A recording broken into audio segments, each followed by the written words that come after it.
Now, despite decades of democratic governance, many communities in Katsina State, northwest Nigeria, are struggling to survive not only from years of banditry, but also from the total absence of basic necessities of life. Ruwan Gamji village in Dutsinma Local Government Area stands out among numerous settlements battling without schools, healthcare, access roads and water facilities for decades. The village hosts an estimated population of more than 5,000 people, a population in need of emotional and spiritual healing, as well as economic recovery after long years of insecurity. Now, Trust TV's Abdullahi Yamadi visited the resilient residents and now reports. It was a bright yet slightly hazy afternoon when Trust TV News arrived in this forgotten community on the southern outskirts of Dutsinma town.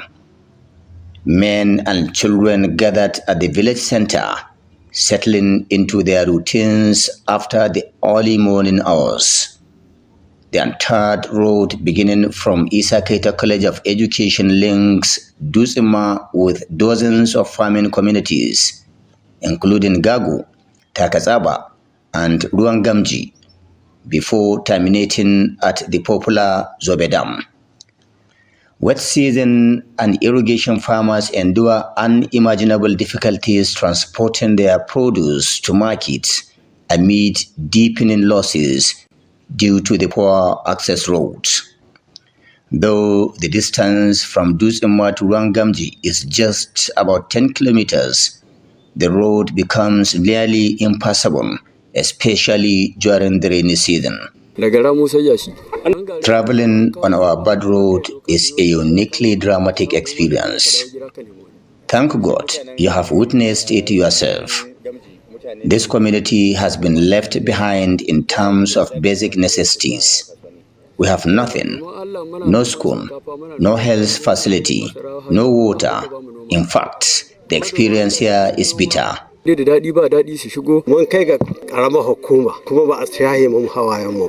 the very least, if we can get a better road, a school for the many out-of-school children, a health facility and water, we would be better off.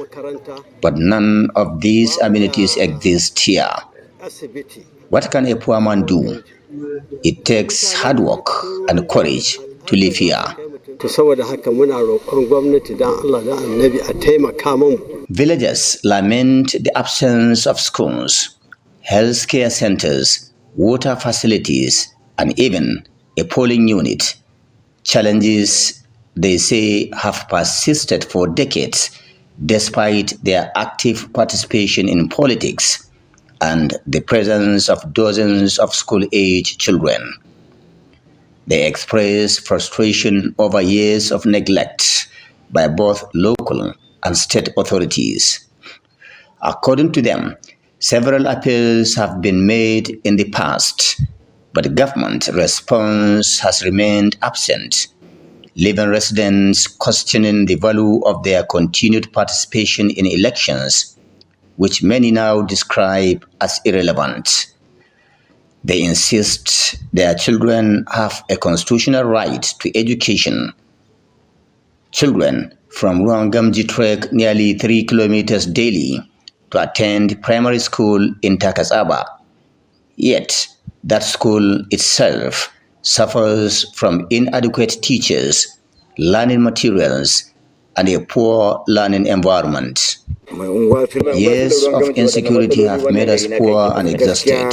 We only thank God that we are close to Zobedam. We engage in year-round farming, even without government support. If we can at least get subsidized farm inputs, things could improve for us.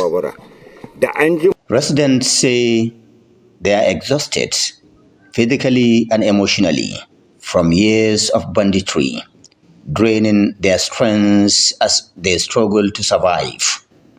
While hoping the fragile peace currently being enjoyed will hold long enough for them to rebuild their lives, they are calling for a decentralization of government projects to ensure equitable distribution rather than concentrating development in cities and major towns.